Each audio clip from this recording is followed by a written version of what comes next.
Hello दोस्तों, जय माता दी, जय श्री हरि। आज मैं कहने जा रही हूँ रमा एकादशी व्रत कथा। हर साल कार्तिक कृष्ण एकादशी तिथि को रमा एकादशी का व्रत होता है। ये दीपावली से 4 या 5 दिन पहले होता है। इस व्रत में भगवान विष्णु की पूजा विधि विधान से करते हैं। उनकी कृपा से सभी प्रकार के पाप मिट जाते हैं और जीवन के अंत में उनके श्री चरणों में स्थान मिलता है। पूजा के समय रमा एकादशी व्रत कथा जरूर सुननी या पढ़नी चाहिए। जो रमा एकादशी की व्रत कथा सुनता या पढ़ता है वह पाप मुक्त हो जाता है। आइए जानते हैं संपूर्ण एकादशी की व्रत कथा। एक समय की बात है कि मुचकुंद नाम का एक सत्यवादी तथा विष्णु भक्त राजा था। राजा ने अपनी प्यारी सी बेटी चंद्रभागा का विवाह राजा चंद्रसेन के पुत्र शोभन से किया था। राजा मुचकुंद एकादशी का व्रत विधिवत तरीके से करता था। इतना ही नहीं, उनकी प्रजा भी एकादशी के नियमों का अच्छी तरह से पालन करती थी। एक बार कार्तिक मास के दौरान शोभन ससुराल आया। उस दिन रमा एकादशी का व्रत था। राजा ने घोषणा कर दी कि सभी लोग रमा एकादशी का व्रत नियम पूर्वक करें। राजा की पुत्री चंद्रभागा को लगा कि ऐसे में उसके पति को अधिक पीड़ा होगी, क्योंकि वह कमजोर हृदय का है।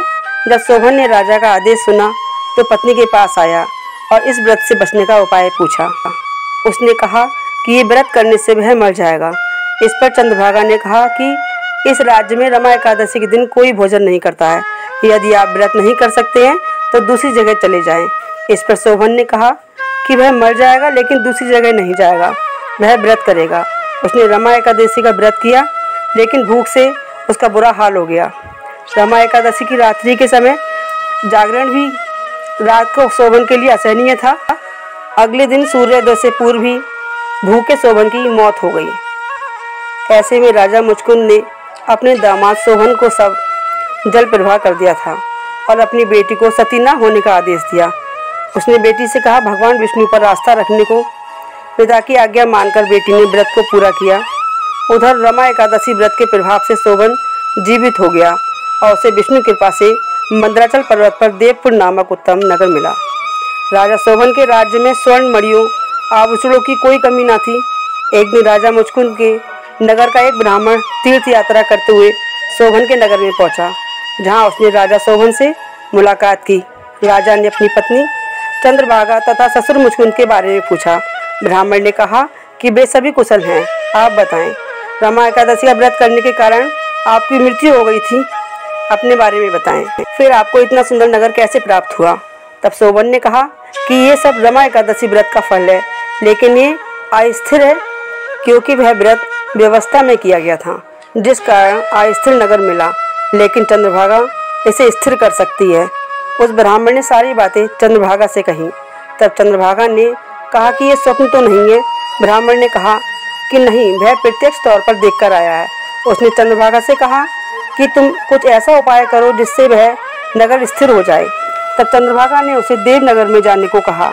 उसने कहा कि वह अपने पति को देखेगी और अपने व्रत के प्रभाव से उस नगर को स्थिर कर देगी। तब ब्राह्मण उसे मंदराचल पर्वत पर वामदेव के पास ले गए। वामदेव ने उसकी कथा सुनकर उसे मंत्रों से अभिषेक किया। फिर चंद्रभागा ने व्रत के प्रभाव से दिव्य देह धारण किया और शोभन के पास गई। शोभन ने उसे सिंहासन पर अपने पास बैठाया है। फिर चंद्रभागा ने पति को अपने पुण्य के बारे में सुनाया। उसने कहा कि वह अपने मायके में 8 वर्ष की आयु से ही नियम से एकादशी व्रत कर रही है। उस व्रत के प्रभाव से ये नगर स्थिर हो जाएगा तथा ये प्रलय के अंत तक स्थिर रहेगा। दिव्य देह धारण किए चंद्रभागा अपने पति शोभन के साथ उस नगर में सुखपूर्वक रहने लगी। जय श्री हरि, जय माता दी। आपको मेरी कथाएं कैसी लगती हैं? अगर आपको मेरी कथाएं अच्छी लगती हैं तो आप मेरे चैनल सब्सक्राइब करें, लाइक करें, कमेंट करें, शेयर करें। जय माता दी, जय श्री हरि।